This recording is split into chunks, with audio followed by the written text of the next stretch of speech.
գրածիս շարունակությունը որոշեցի այս վիդեոն ոնց որ նկարեմ ու ուղարկեմ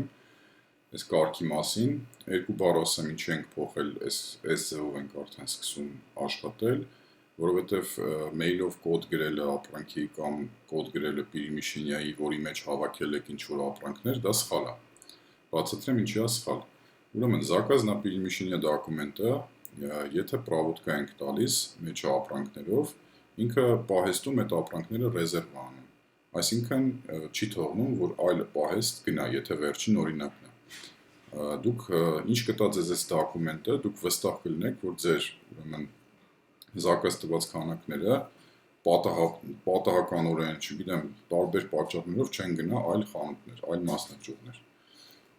Բացի դրանից օպերատորը, ով որ ձեր հետ աշխատում է, կամ այն մարդը, ով որ մշակում է ձեր պատվերը, ինքը կանգնում է այդ заказ на Պիրիմիշինյայի վրա, տպում է, հանում են այդ ցուցակը, դրա հիման վրա շատ արագ ձևավորվում է Պիրիմիշինյա ու ապրանքները ուղարկում է ձեզ։ Ոնց է կազմակերպված այս դոկումենտը, ոնց է աշխատում։ Պարտադիր պետք է մտնեք, ուրեմն մենեջերի պользователով, այստեղ սկլադ վկլադկայի մեջ բացում եք заказ на Պիրիմիշինյա, ուրեմն ժուրնալը։ Այստեղ բոլոր մեր заказներն են, սա չգիտեմ, ձեզ այդքան էլ հետաքրքիր չի, դուք ձևավորում եք նորը, создать заказ на Պիրիմիշինյա, новый,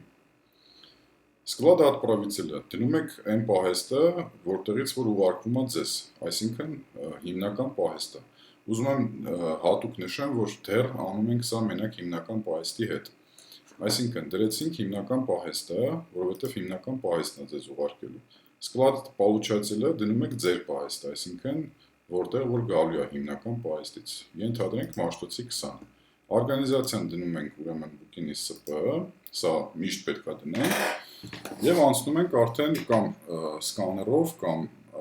ձեռքով հավաքում ենք այն ապրանքները, որոնք որ մենք ուզում ենք պատվիրենք։ Այս պահին ես սկաներ չունեմ, դրա համար ձեռով դաբավից կտամ, բայց դուք կարող բոլորդ սկաներ ունեք, դաբավից տակ սկաներով։ Ենթադրենք այս գիրքը Начало отгрузкին դնում ենք այս նույն օրը, երբ որ բացվել է զակազը։ Количеством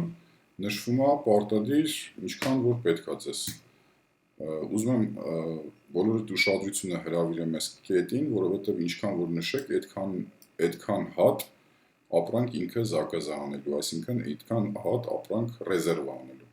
Եթե պահեստում լինի վերջի 5 օրինակը այս ապրանքի, ու մի օրինակ ուզի, չգիտեմ, այլ մասնաճյուղ, ոչ մի օպերատոր Պիրիմիշինյայով չի կարող Պիրիմիշինյա դոկումենտ պրավոդկա տա, որովհետև ինքը ասելու է, որ свободный քանակ չունեք, այսինքն свободное количество այս վանականի համար վերանալու է, որովհետև ծրագիրը գիտի, որ 5 հատ заказ կա Մաշտոցից։ Հաջորդը окончание поступления, окончание-ն կարող դնեք 3 օր հետո, օրինակ ամսի 26-ին։ Եվ մի հատ շատ կարևոր նաև բան, желаемая дата поступления, սա կարող օգտագործեք, ենթադրենք ձեզ 5 օր հետո է պետք ամսի 30-ին։ Այստեղ նշում եք ամսի 30-ը։ Ու վերջ, պրավեստի եք տալիս, ինչա տեղի ունենում, այս քանակով, 5 հատով, պահեստի մնացորդները ռեզերվ են լինում։ Այսինքն, եթե վերջի 5 օրինակը մնացած լինի պահեստում, ոչ մի մասնաճյուղ պահեստի ուրեմն օպերատորները չեն կարող Պիրիմիշինյա անեն ու չի ստացվի նենց, որ ձեր պատվիրած գրքերը հայտնվեն ուրիշ տեղ, այսինքն գնան ուրիշ տեղ։ Դա մեկ։ Երկրորդը, սա վերջացնելուց հետո զակազի համարը որպես նամակի վերնագիր կամ նամակի մեջ նշում եք, որ այս զակազը խնդրում եմ մատակարարել։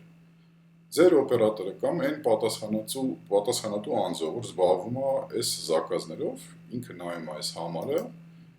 սրա վրա գեներացնում է Պիրիմիշինյա ու ուղարկում է ձեզ։ Ինձ թվում է շատ պարզ ու հասարակ պրինցիպ է աշխատանքի, բայց ավելի արդյունավետ է, քան թե Պիրիմիշինյայի մեջ հավաքելը։ Չմոռանաք պրավեստի տակ այս զակազները, որովհետև պրավեստի որ չտակ, ինքը այս քանակները ռեզերվ չի անի պահեստում։ Պրավեստի закрыть եք տալիս ու տեսնում եք, որ недостаточно прав для изменения проведенных։ Պրավոդկա տված էր արդեն։ Ներողություն եմ խնդրում։ Խնդրեմ, սա ձեր զակազն է։ Վերջ, այսքան է։